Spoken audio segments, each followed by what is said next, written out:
I read the story of a woman who wanted to do a very traditional type of wedding. So she's getting married, she's doing a very traditional wedding. She wanted something borrowed, something blue, the old saying. So she wanted to do this. So her fiance bought her a sapphire necklace with diamonds around the outside so that she would have something blue to wear on her wedding day. Very nice gift. Well, on the morning of her wedding, she couldn't find the necklace anywhere. She said, I lambasted my fiance. How dare you not know where this is? It's your fault. I told you to protect my airheadedness from hurting us on our wedding day, and here we are. We can't find the blue. She said, I just lit into him because he didn't know where I had put the necklace. And so after she said, I finally stopped talking, he calmly pointed out that the necklace was around my neck. Yeah. You ever have a fight like that? You ever have a fight like that where you're like, really? We just fought about that? Ever have a silly fight? We do this, right? We fight about silly things sometimes in our relationships. Sometimes we don't fight fair, right? Ever not fought fair? Ever brought up the past? Ever were too harsh? And then sometimes the truth is, isn't it, you have this too, where you don't even try the fight. It's like, I know we have an issue, I'm ignoring it. I'm not even going to try the fight. I'm not even going to try and bring that issue up. We're just going to let it go. And the unfortunate thing about that is then, of course, problems remain in the relationships. We don't ever get better. We don't resolve any issues. And then we can continue to watch the relationship slowly separate until many times relationships end. And I am not trying to pretend like the conversations that we need to have in our relationships are easy to have. Are you kidding me? How many things could I put on a list like this? You ever try and end a relationship or break up with someone? That's a lot of fun, isn't it? Or talk to an offensive coworker. Ever have to ask a friend or a family member to repay a loan? How about critiquing someone's work or dealing with a rebellious teen or discussing an issue with your spouse? Some of you are sitting next to your spouse today, you've got an issue and you are not talking about it yet. Asking your in-laws to stop interfering. That's great. Confronting someone about an addiction or talking to someone about their hygiene. You ever have somebody in your life that just stunk? Their feet stunk, their breath stunk, and it's like, whose turn is it? I don't want to say anything. And so I'm not saying that these things are easy, but I have a whole list twice that long that I'm like, I can't put all that on a slide. Your eyes will bug out. But this is the reality of our life, right? We are always going to have these. We're always going to have these, and these are what we call crucial conversations. Crucial conversations are marked by these three things. You have opposing opinions. No, my breath doesn't stink. Oh, yes, your breath does stink. Opposing opinions, strong emotions. Hey, in-laws, you need to back off. That'll trigger some strong emotions, right? And then stakes are high, like talking to someone about an addiction. Right? These are crucial conversations. Your life will be filled with them. And your success in relationships is largely determined by how well you handle them. You want to have great relationships, you've got to learn how to have crucial conversations. Otherwise, your relationships can fall apart or drift apart. Now, you don't have to handle them. We have three choices, don't we? I can avoid every one of those on that list and many, many others. And some of you, this is your tactic. I avoid them. But you can also face them and handle them poorly. I have so many personal examples from my past that I could give you of handling them poorly. But what I want at this point in my life is I only want that third one. I want to learn how to face them, and I want to learn how to handle them well. Do you want that too? That's all I want. I want to learn how to face them and handle them well so that the relationships I'm in can grow stronger. That's all I want. So how do you do that? Well, for weeks we've been in this series called Fighter, and I said when I started it, it's going to be about conflict, and we're going to talk about conflict and how to have healthy conflict that makes the relationship stronger, not destructive conflict that tears the relationship apart. And so we are going to talk today finally about what to actually say. This is the third week in the series. We've never started yet talking about how to actually talk about the issue. Today is the day, finally. How do you actually talk about it? Last week we talked about just how to create a safe environment where you can actually have the discussion. Today we're going to actually talk about what to say when it's time to have the discussion. So some of you, this is really important because some of you have issues with somebody that you are sitting next to or you are going to be with when you leave here. You have issues and there are things you need to talk about, and you've been avoiding them. And this is the day you're going to learn how to actually do it in a way that will create the opportunity for you to feel heard and for them to feel heard. Because it's really about both, right? It's not about you, it's about the two of you. So if you have someone in mind that you know you have to have a crucial conversation with, that's going to make this message even more impactful for you. Have that person in your mind as we go through this today so you can think about how you would do each of these steps with that person, that situation. Again, so I want to ask you to grab your program, take out your notes, grab a pen. You will want to take notes on this. Matter of fact, last week I said, would you just focus on doing one thing? One thing. There's a lot of content on here. Don't try and memorize all of it. Don't try and learn all of it. Focus on your one thing. For me, my one thing is this is going on the fridge when I get home. That's my one thing, so that I can constantly review this. I already know my one thing. I've picked up other things, but this is so important, I'm going to put it on my fridge. I've never put any of my notes on my fridge ever. This goes on my fridge. That's how important this is to me. Okay. Again, like I said last week, if you have never read this book, if you're only going to read one book this year, this may be the book that you want to read, Crucial Conversations. You hear anything good last week or this week, this is probably where it came from. So we are going to talk about something so important. So let's get started. How to actually talk and state your case. And state is an acronym, but before we get into that, the first thing is, okay, so you know you got an issue, so you better get yourself ready to talk. This is where we start. Some of you know, it's not that you don't know you have a problem in a key relationship. You know you have a problem. You're just not talking. So you need to get yourself ready before you actually start talking. Because too often, we don't actually do the prep work. We just kind of let our words out, or we react to how much we're in pain. We're getting hurt by the other person, which we just talk. We just react. That's destructive. And oftentimes leads to really bad things. So let's say that you are in a relationship and your significant other has been really busy at work. Matter of fact, maybe their work hours has incrementally just continued to increase and increase and increase. And you're feeling kind of neglected. And so you try and bring it up, and then they kind of don't like that. And so it's like, oh, well, I don't want to put more pressure on them. And so I'm just not going to say anything. But that doesn't help, does it? Because you're still getting hurt.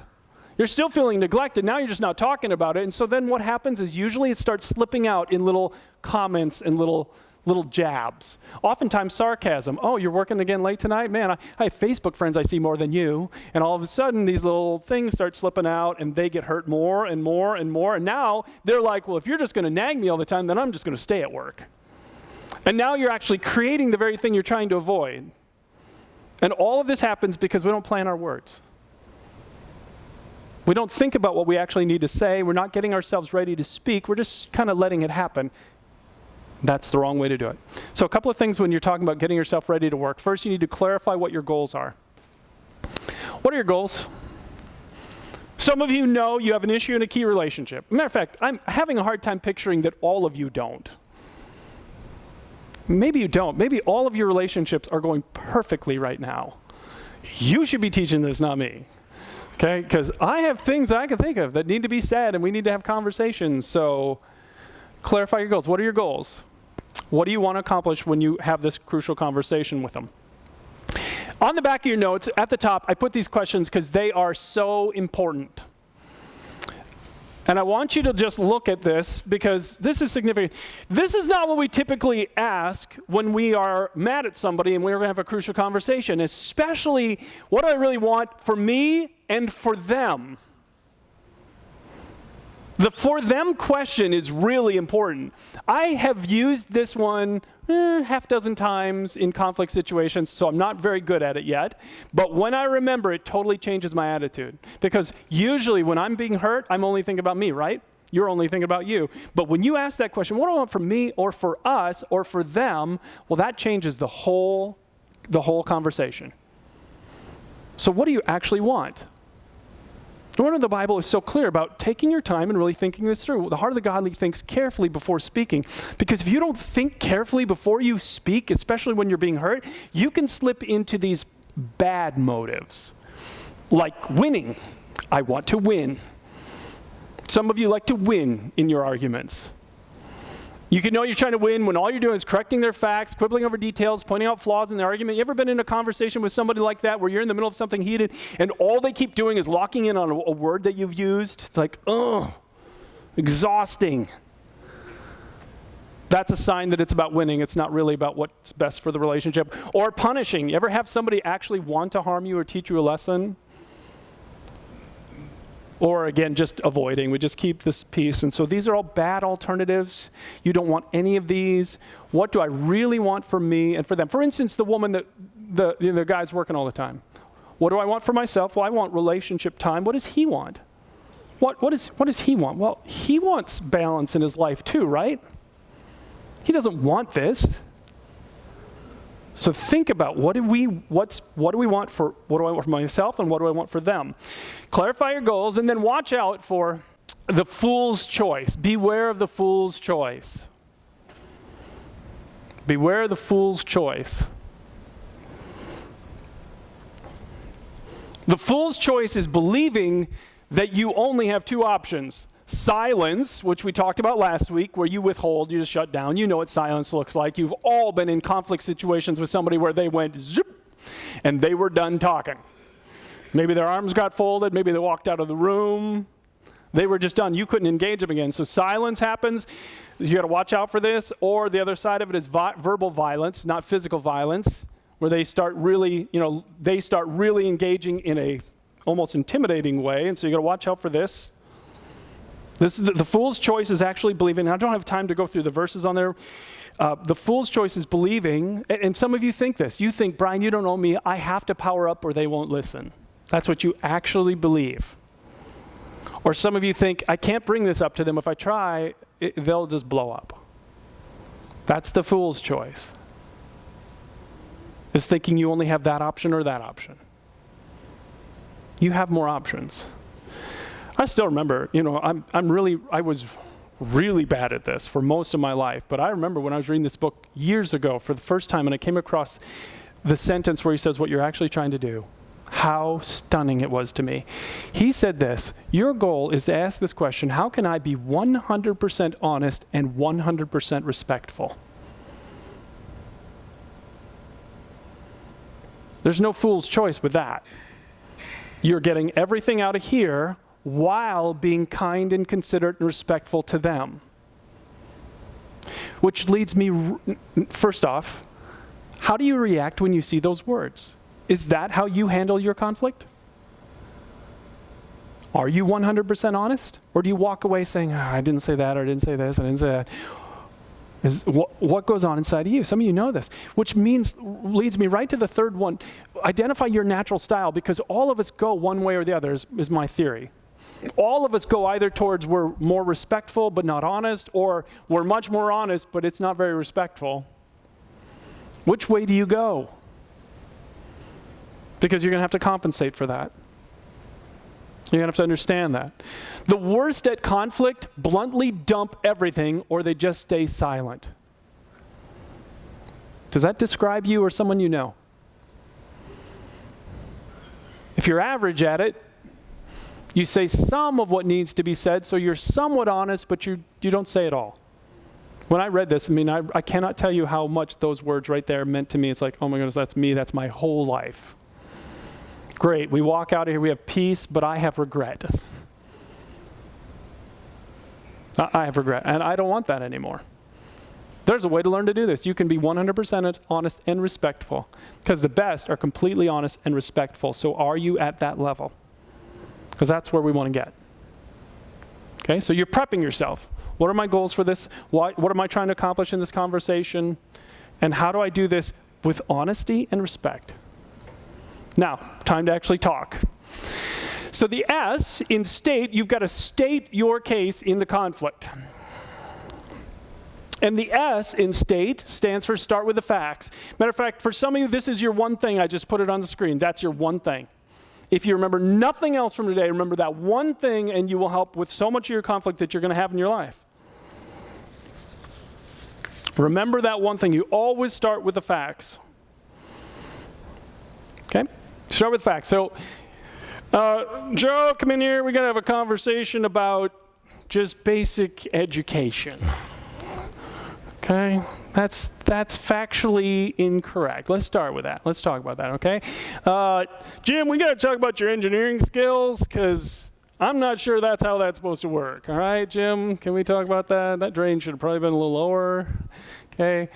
I don't even know what we got to do about this, but If you think down is up, we got other issues. So, or how common is this next one? I mean, nobody knows how to spell anything right at all. Some of you are like, seems fine to me. Oh, I know, I get that. I mean, have you read emails? People don't know how to spell anything. It's like, all right, let's start with the facts. The facts are the facts. Facts aren't personal. Facts aren't controversial. Facts are just facts. So you start every conflict situation, every crucial conversation with the facts. The facts are you arrived at work 20 minutes late, or your profits are down 10%, or 4 of your direct reports don't even want to work with you, or we've lost 3 major clients in the last month, or you overslept through your alarm 3 days this week, or you failed 2 tests in a row. Fact, fact, fact. And again, they're not all related. I mean, whatever your crucial conversation is you need to have, you need to start with the facts. And it may be only one fact. It doesn't have to be a list. Sometimes one fact is all you need. Hey, this is what just happened. Can we talk about it? But sometimes it's a lot of facts. Years ago, I was helping a friend. After I'd learned this, a friend was cut back from 40 hours a week to 28 hours a week, so the company wouldn't have to pay health insurance. So that was 12 less hours per week, every week, 48 hours less per month. But the manager was kind of one of those unreasonable managers who still expected that 40 hours of work was going to get done, even though they were only working 28 hours a week. So after a few months of this, the manager approached my friend one day and just let her have it. You're not keeping up around here. You're not doing the same thing. And then even attacked her on some personal stuff that was happening in her home life. Way out of bounds. And my friend, as you can imagine, was really hurt. And so my friend said, I want to have a crucial conversation with my boss. Stakes are high, right? Emotion's going to run deep. And what do you start with? Always start with the facts. So we said, well, let's talk about the facts. What are the facts? So here's what they said. What are the facts? So we sat, and right in front of me is the page that we worked up together. She had 16 facts. This was quite a long monologue, a barrage that she had endured. And so she said, well, let's talk about what were the issues, what was raised, and then let's talk about the facts. So she made 16 facts. Before she ever went, she documented the facts. By the way, that one turned out really good. That conflict situation my friend went through turned out really good. She never got an apology. But the working relationship got better. If you don't know what the facts are, you're not ready to have the conversation. If you don't know what the facts are, you're not ready to have the conversation. So this is where we start. Some of you, this is your one thing. Always start with what? Facts. All right, start with the facts. This is really important. Because you have an alternative. You don't have to start with the facts. And most of us don't, by the way. I'll show you what we start with in a moment. Oh, here's a great example. Let me show you an example from the Bible. So one time Paul had to confront Peter. Paul had a situation where Peter used to hang out with, in their world, you were either a Jew or a Gentile. All Gentiles, if you read the word Gentile in the Bible, it means non-Jews. And so you had people who were Jews coming to faith in Jesus, and Gentiles are coming to faith in Jesus, and obviously they had different backgrounds, different worship experiences, and now they were coming together. And Peter used to hang out with both Christian Gentiles and Christian Jews, and he was like, woohoo, that's awesome. Until some other people started saying, oh no, you can't hang out with those Christian Gentiles because they're not living like Jews. They haven't been circumcised, they eat pork, they do things like this. And so Peter started to get affected by it, and Paul had to have a crucial conversation. Imagine this. Your job is to have a crucial conversation with one of the 12 original disciples. Peter, the Apostle Peter, one of Jesus' closest. Go have a conversation with him and confront him about something he's doing that's wrong. You want that challenge? Paul handled it, and he handled it with the facts. Look what he said. When Peter came to Antioch, I had to oppose him to his face, for what he did was very wrong. When he first arrived, he ate with the Gentile believers who were not circumcised. Afterward, when some friends of James came, Peter wouldn't eat with the Gentiles anymore. And he goes on to list other things that happened. Other people started being impacted by this. So Paul said, here's what happened. You used to do this. That's a fact. This guy arrived. Now your behavior changed. That's a fact. Now other people, and I didn't show you this in the rest of the verses, other people are being impacted by your decision. Fact, fact, fact, fact, fact. That's all he did. All of your crucial conversations need to start with facts. So what are the facts? That's where you always begin. All All right, now, once you've started with the facts, now you get to tell your story. Now you get to tell your story. Only after you've started with the facts. You never switch these two. You start with the facts, then you tell the story. So here's what this means. If you missed last week's message, or I've never heard me talk about it, this is happening in your life every single day of your life. You see and hear something, immediately you tell yourself a story. That story determines how you feel and what you will do. It happens to you constantly. If you're driving here to work, or if you're driving to work tomorrow morning and somebody cuts you off rudely, and you go, and you get angry, that's number 3, right? You feel anger. And maybe you flip them off. Maybe you say something rude to them. Maybe your attitude goes down, right? You're acting based on how you feel, but what you don't know is you just told yourself a story. They are a jerk. They are a bad driver. They are so rude and inconsiderate. And that's the story you told. Or they're endangering people on the road, and that's the story you told. Well, that makes you feel something, that makes you act a certain way, and the fingers start flying. So it's all rooted in the story you told. Now, could you have told a different story? Could you have said, oh my goodness, I think he's going to the hospital with his 5-year-old who isn't breathing right now. Now, does that change how you feel? Change what you do? Why do we tell bad stories about everybody? Why do we do this? It's what we do. We don't tell a considerate story. Oh, maybe they're on their way to visit somebody who's dying in the hospital. We don't tell that story. We don't tell positive stories. We tell stories that make us mad and angry and anxious, and then we react out of that. Your stories are happening to you every day. And it's instant, isn't it? Someone cuts you off, you don't say, I wonder what story I'll tell about that driver right now. Let me think about that. You don't think at all. Your brain is a storytelling machine. It automatically tells a story for you. Almost all of them are negative, and they create tremendous emotion. Happens to you every day of your life. Let me give an example of this again from the Bible, one of my favorite ones. This is in the Old Testament, first part of the Bible called the Old Testament, there's a guy named Abraham, kind of a big character in the Bible. Abraham had his flaws. It's one of the unique things about the Bible is that it will record and tell you the flaws of the major spiritual people. Other religious books that were written at that time did not do that, but the Bible will. The Bible will tell you how flawed these people were following God. It's like, yeah, they're just like us. So Abraham's traveling with his wife Sarah, and they go into this part of the country where there's a ruler, a king in that area, who's kind of a wicked, kind of immoral guy. And he's known for taking lots and lots of wives, especially if your wife is pretty. You may not make it through the community because he may want your wife.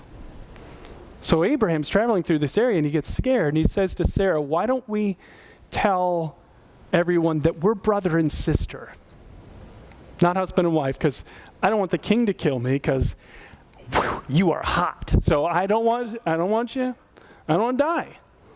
I don't want to die.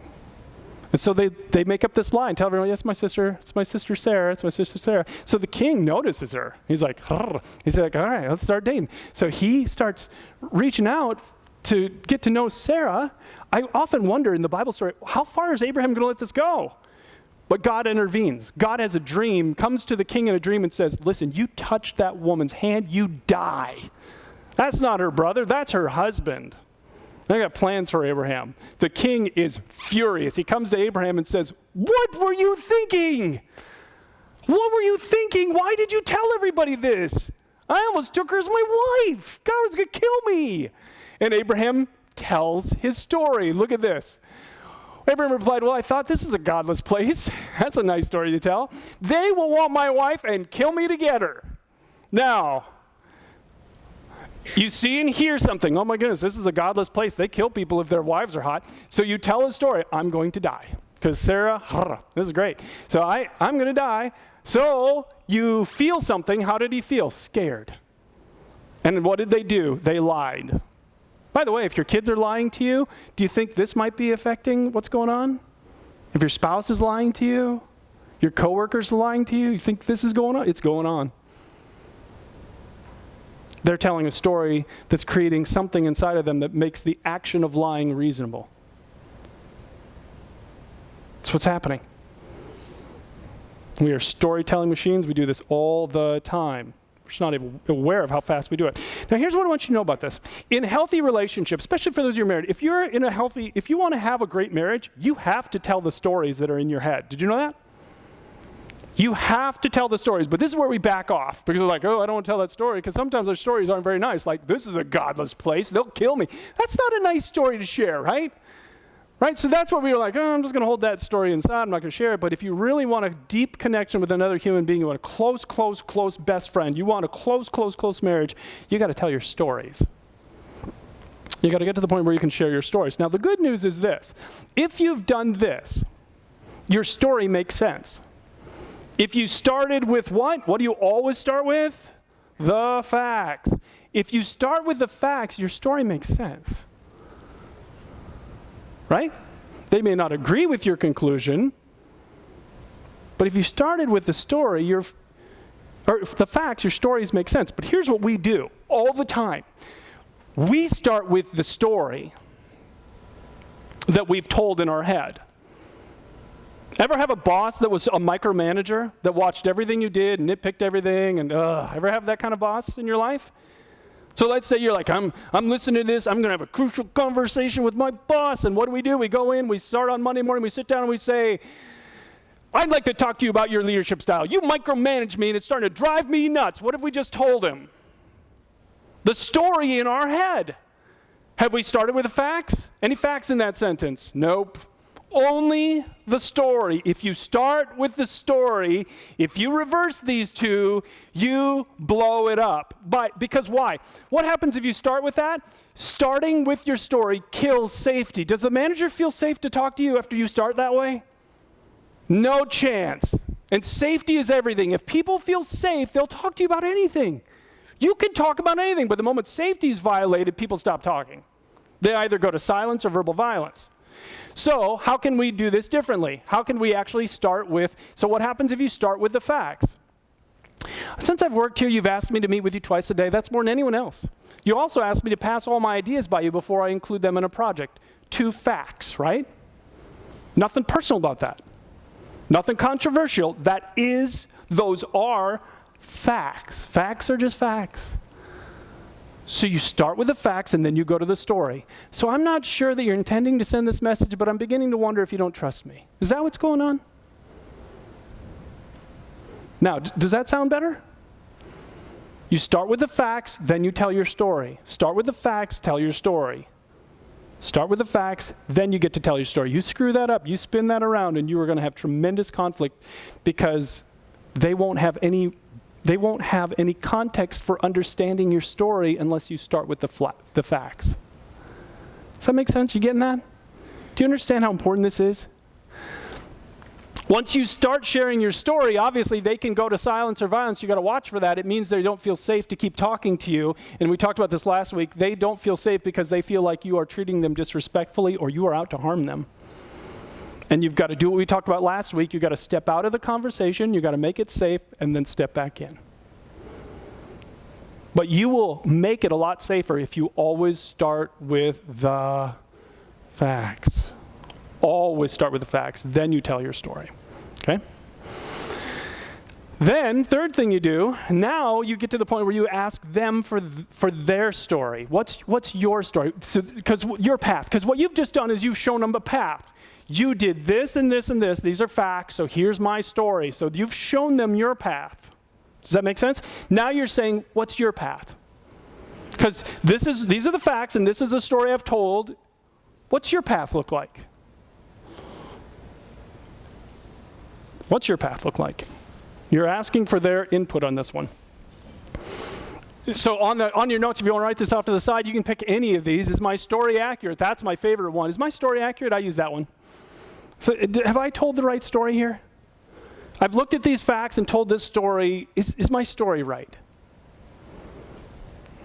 Am I missing any facts? How do you see it? What was your intention? And you're asking for this. By the way, if you don't want to ask for their path, their story, you are not ready to talk. You just want to do verbal violence to them. Dialogue solves everything. Monologue solves nothing. If you don't want them to talk, you just want to bash them, you're not ready to talk. You start with the facts, you tell your story, and then you ask, so I want your feedback on this. And if you aren't ready to ask for them to talk back, you are not ready to talk. Something's wrong in your heart. Okay, we'll get into this more in just a moment because there are some things I want to show you from the Bible about this. But that's a serious question. I really want you to think about, are you actually interested in their input? For the people that you're mad at. The people you are angry with today. You got your facts, you got your story. Do you actually care what their story is? Okay, you have to be willing to abandon your story as more information comes in. Because the reality is, once you do this and they say, well, here's what I saw, here are my facts, and here's the story I told, your story may change. Matter of fact, it's hard for me even to say may, because it almost always changes. Hold your conclusions lightly. Now, so that's kind of what to do, okay? Some of you, this is your one thing. I have to have a crucial conversation with someone. I'm mad. I'm hurt. This is what to do. I'm going to start with my facts. I'm going to tell my story, and then I'm going to ask for their input. That's what to do. But how you do it really matters. The last two pieces of state are how to do it right.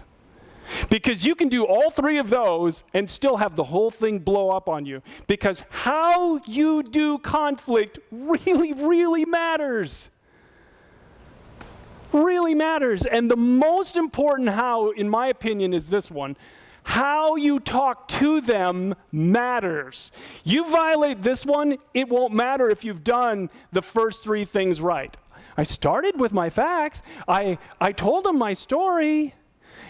And then I asked for their input, but my ask was like, what were you thinking?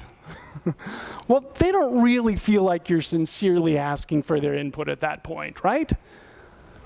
You have to talk with humility. You have to talk with gentleness. There has to be humility in your words. So I get the impression that from my point of view, in my opinion, you're not making declarations as you're telling your story. You're using humility and gentleness. And just in case you don't know this, I want to show you what the bar is for any of you who say you follow Jesus. Always be humble and gentle. That underlined word is kind of important, isn't it? So here's what I wanted to ask you to think about right now. Think about, put in your mind the last big fight you had with someone. So maybe it was someone you work with, you had a big fight. Maybe it was your spouse. Maybe your parents or your kids, okay? Were you humble in that fight? And was everything you said gentle? Because if you violate this, the relationship's going to struggle. He says, the Bible says, always be humble and gentle. If you violate that, the conversation's going to go bad. You ever have someone power up on you when they were mad at you? Ever have someone come at you with anger? That's violation of gentleness, and the result is you go defensive, right? And the conversation breaks down. You cannot have that. You have to have humility and gentleness. The Bible knows exactly what it's talking about. God knows exactly what he's talking about with this, because the reality is you can't make any forward progress if you're going to be angry or judgmental or harsh. Have you learned the truth of this sentence yet? One of the ironies of dialogue is that when talking with those holding opposing opinions, the more convinced and forceful you act, the more resistant they become. Have you ever learned that truth? Power up on them. Go after them. What will they do? They will put their feet in the ground, and they will protect themselves even when they don't even necessarily believe it. God knows what he's talking about. Humility and gentleness. Humility and gentleness. This is what we need in our relationships. And the other thing that is so important to remember, and why humility and gentleness are so important, if you haven't learned this yet, let me just tell you, so many of the stories we tell about people are wrong. I wish I could quantify it. I wish someone would track this. I don't know how to track it. But the majority, I would think, of the stories that we tell about other people are wrong. So let me give you a real example. There was a woman who was doing the laundry one day, and she reached in her husband's pocket and pulled out a receipt. And the receipt was for a hotel in the area that was kind of had a bad reputation. It's one of those hotels. Really cheap rooms for short amounts of time. So she gets this receipt, so she has a fact in her hand. Her husband has been at the cheap hotel. Now, she'd never been trained on any of this. So she did what we all did. She instantly told what story in her head? He's cheating. Instantly. She has one fact, he's cheating on me. So the moment he gets home from work, she is loaded. And she lets him have it verbally. How could you do this to me? He's walking in, he's like, what did I do? What have I done? I don't even understand what's going on. And she's, you're cheating on me. I know you're cheating. She shoves the receipt in his face. And it's like, this is classic. This is us. We start with the story. They have no idea what we're talking about. None. No idea. So they get some training. And here's how the story goes now. You always start with the facts. So she has one fact, a receipt to a seedy hotel in the community on a day when her husband's supposed to be working. Okay, so that's a fact. So her husband comes home and she's like, honey, I found this in your pocket when I was going through the laundry today. Do you know what this is for? He looks at it and goes, no, I have no idea. And it's only for like $50. So he's like, I guess I'll call down there later and see what this is about. Maybe it's a fraud, who knows? So she's like, would you mind if we called now? It'd make me feel better. And he said, you're not feeling good? So then she tells her story. She says, you know this is how my sister found out her husband was cheating on her. And he says, you think I'm cheating on you? And last week we talked about using contrast, don't do, the word don't and then the word do. I don't think you're cheating on me. But I want to know what this receipt is from. Because you said you didn't spend the night at this hotel or weren't there during the day, so why do we have a receipt for this? So would it be okay if we just called now? And he's like, sure. So they call down to the hotel. It turns out the hotel also owns a restaurant. And he had taken clients to that restaurant, and the credit card machines had been switched somehow. And when they printed off, how many of you read the top of your receipt when you're signing it? He hadn't either. He just signed it, put it in his pocket. They called down, found this out. Crisis averted. Conflict averted. Things go so much better when you do it this way, right? Start with the facts, tell your story, ask for their input. That's what you do, and you do it with humility and gentleness like the Bible commands, and then one last element of this, you encourage testing. That's what the E stands for. And this is kind of more than just asking for their input. Matter of fact, you might want to write that question off to the side. How does this sounder look from your perspective? How does this sounder look from your perspective? Because you really want to hear what they think. And if you don't care what they think and you don't want to hear what they're thinking, you are not ready to talk. Because it's no longer dialogue. And dialogue is the only thing that solves problems. Not blowing up at people and letting them have it. If you ask that question, how does this look or sound from your perspective, it gives them a chance to pause and think, right? Because imagine that poor guy just comes home from work, he's got the receipt, it's like, can you imagine? You'd be thinking, it's like, when was I ever at that hotel? It gives you a chance to pause and think, what's your perspective on this? Okay, let me think about that. It communicates that you're not really interested in being right as much as you are in making sure that you're accurate in the facts and the story that you've told. Because sometimes people are just like, I'm right, and you just have to admit it. Well, that stinks.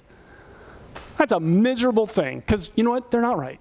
Many, many, many times they're not right. You don't want to be this person. So if I'm missing something, I really want to know that. So you're encouraging them. You're making it clear that you want to hear their views. And my question, of course, to all of you is, do you actually want to hear their views? Because if you don't, again, you're not ready to talk. There was a dad. I loved this story. Because I can relate to this story. There's a dad who was watching one of his kids as they were growing older blow every single nickel they earned. Every single nickel. I mean, as fast as they could make it, they were blowing it. And as, when you're a little kid, it happens. But then when you get older and you start to move in the teen and college years and you're still doing that, dad started to get scared, as dads sometimes do. And so how did dad handle it before learning all this? Well, he handled it like I would handle it. Little comments here and there. Maybe a little sarcastic thing. Are you going to spend that too? And we speak without thinking. And he learned all this. And he's like, all right, I got to change my tactic with my son. So he planned his words, thought of what he was going to say. Always start with the facts. Tell your story. Ask for their input. So he sat his son down. The conversation, the first part, his talking only lasted less than a minute, he said. Hey, I know you've earned this much. I know that you told me the other day your savings is at 0. So those are the facts. So here's how I'm feeling as a dad. I'm scared.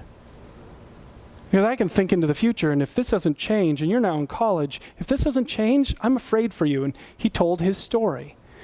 And then he said, for the first time ever with his son, he said, what's your perspective on this? He said, for the first time in his life with his son, they had a discussion. They had a discussion. Because he finally did this piece. He was so excited, he wrote an article and sent it to the authors of Crucial Conversations so they would know how much this works if you actually do it. If you don't want to hear what they have to say, you're not ready to talk yet. Do you actually care about their side? You've got to do this last piece. You've got to encourage testing because you could be wrong and your story could be wrong. And if you don't think you could ever be wrong, we got bigger issues. Okay. Oh man, I got to tell you honestly, so many times as I was prepping this week's message felt like this is not a message I should be doing. I've done conflict so wrong. If you were like raised in a home like I was, conflict was boom, blow up, go to bed, next morning, bling, magically everything's over. Nothing ever got talked about. We never brought it up again. Can't tell you how many times. There were times as a child, after an awful incident in our family, I was told, never speak of this again. As a child. So I knew nothing about conflict. Some of you were raised in homes like that. It's like you bring that into the rest of your life. You think you're ever just going to wake up one day and just learn this? You see why this is going on my fridge? This is going on my fridge. So that I can learn the 5 elements. Prep myself and then start with the facts. Always start with the facts. Then you tell your story. And then you ask for their input. And you do it all with what the Bible says is an environment of humility and gentleness, because that's respectful. Because you could be wrong. Matter of fact, you probably are. You are for sure missing some fact. For sure. Because they have a different life experience and different expectation. They'll share it with you if you ask. And then you try and get them engaged. So again, if you follow Jesus, you know how many times he says in the Bible, you know what it's all about? Loving God and loving each other. That's what it's about. Matter of fact, did you know Jesus said, the world will know that we're his followers by the way that we love one another? What do you think the world thinks about Christianity based on how Christians love each other? Is it a good message or not so good?